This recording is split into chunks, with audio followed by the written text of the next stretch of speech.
Good morning everyone. Today I will speak on building strong foundation, the role of collaborative partnerships in Australian early childhood education. I want to share with you why collaborative partnerships are not just beneficial but absolutely essential for quality early childhood education in Australia.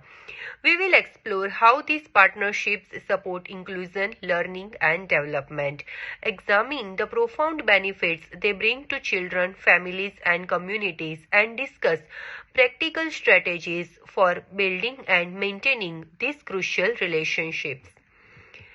Imagine a child walking into our early childhood center for the first time. What makes the difference between that child simply attending a service and that child that truly belonging, thriving, and reaching their full potential?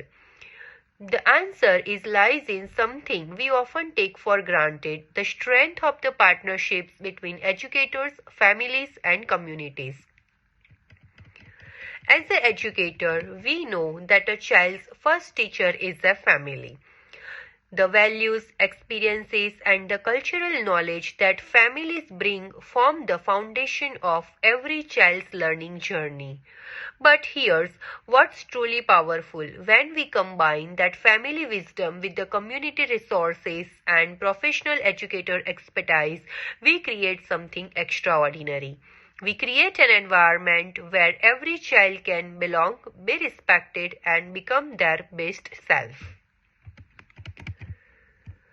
Let me start by painting a picture of what effective collaboration actually looks like in a practice. When educators work closely with the families, they gain invaluable insights into each child's unique strengths, interests, and needs. This is not just about knowing that some children like dinosaur or what is shy. It's about understanding the cultural context, family, values, and home experiences that shape how each child learns and develops. Think about the social and emotional development that occurs when children see their families and educator working together with mutual respect. Children feel secure when there is consistency between the home and early learning environment. They develop a stronger sense of identity when their cultural backgrounds are not just acknowledged but actively celebrated and integrated into daily learning experiences. The cognitive benefits are equally impressive. When educators incorporate family knowledge and community resources into their curriculum, learning becomes more contextual and authentic. A child learning about plants is not just reading about them in a book. They might be learning from grandparents' garden wisdom, participating in a community garden project, or hearing stories from local indigenous elders about traditional plant uses. This approach aligns perfectly with the early years learning framework's principle of secure, respectful, and reciprocal relationships. The EYLF recognizes that families are diverse, different languages, cultures, abilities, and values, and this diversity is a strength, not a challenge to overcome. When we embrace this principle, we create truly inclusive environments where every child has equal opportunities to participate and succeed. The National Quality Standards reinforces this through Quality Area 6, which specifically addresses collaborative partnerships with the families and communities. It emphasizes mutual respect, trust, and open communication as non-negotiable elements of quality early childhood education. Now, benefits for all stakeholders. Now, let's examine the concrete benefits these partnerships bring to everyone involved, starting with our most important stakeholders, the children themselves. Children in environments with a strong family and community engagement show improved outcomes in across all development domains. Their language their language development accelerates because they are hearing consistent messages and vocabulary between home and service. Their social skills flourish because they are seeing positive relationships modeling between the important adults in their lives. Most importantly, they develop a strong sense of belonging. They see their families valued and respected, which translates into feeling valued and respected themselves. Let me give you a concrete example of this. When families share their cultural celebrations with the service, perhaps teaching children traditional dances, sharing special foods, or telling stories in their home language, children don't just learn about different cultures, they learn that diversity is valuable, that everyone has something special to contribute, and that their own cultural background is something to be proud of. For our families, the benefits are equally profound. Parents and caregivers become active partners in their child's development, not passive recipients of services. Through ongoing dialogue with educators, they gain confidence in supporting their child's learning at home. They also build connection with other families, creating support networks that extend far beyond the early childhood service. I have seen families who initially felt isolated in their community find their place through connections made at their child's early learning center. These relationships often become lifelong friendships and crucial support systems during their challenging times. The community benefits are perhaps the most far-reaching. Early childhood services become community hubs, connecting families to local resources, support services, and cultural networks. When services partners with the libraries, museums, health providers, and cultural organizations, they create a rich, diverse learning environments that benefit not just the children enrolled, but the broader community.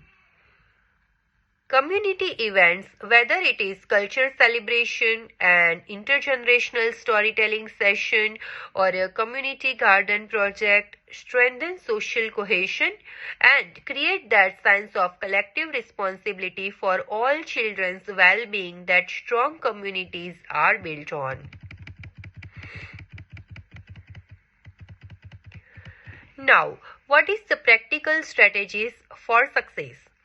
So, how do we actually build and maintain these crucial partnerships? It starts with establishing trust through open, respectful communication. This means genuinely listening to the families, acknowledging their expertise about their own children, and valuing their cultural perspectives and experiences. Successful services often begin with orientation sessions that go beyond just sharing policies and procedures. They create opportunities for families to share their hopes and dreams for their children, their cultural practices, and their preferred communication styles. Some services conduct home visits not to inspect or evaluate but to understand the child's home environment and build relationships on the family's own ground. To encourage ongoing engagement, services need to offer diverse participation opportunities that respect different families' capacities and preferences. This might include inviting families to share their professional skills. A parent who is a chef might teach children about healthy cooking, or a parent who is a musician might share their cultural music traditions. It could involve families in curriculum planning, asking for their input on learning goals and activities. Digital communication tools have opened up new possibilities for engagement, especially important for families who can't physically visit during service hours due to work commitments. Regular newsletters, family surveys, and digital portfolios of children's learning help maintain connections and provide opportunities for input. Building community partnerships require a proactive approach. Successfully services actively seek out connections with the local libraries, health services, cultural centers, and community groups.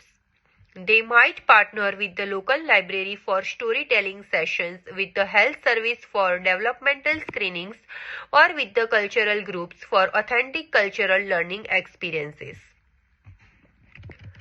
Maintaining partnerships require ongoing efforts and the flexibility.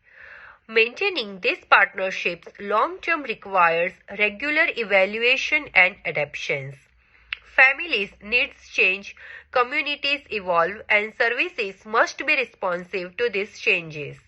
This means regularly seeking feedback, being willing to adjust approaches, and maintaining professional development in cultural competence and inclusive practices.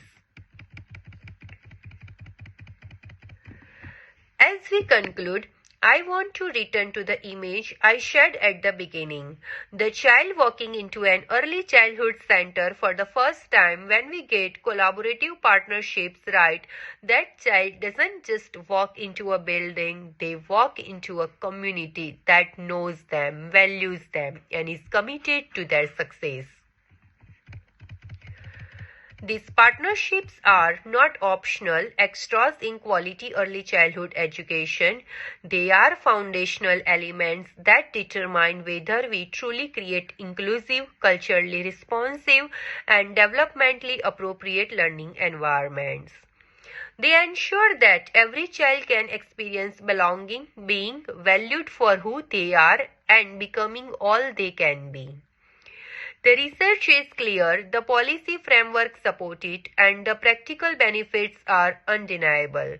When educators, families, and communities work together with mutual respect, trust, and shared commitment to the children's well-being, we create something powerful. We create the conditions for every child to thrive.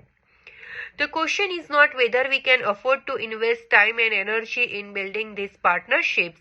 The question is whether we can afford not to. Because ultimately, the strength of our partnerships determine the strength of the foundation we are building for Australia's next generation. Thank you.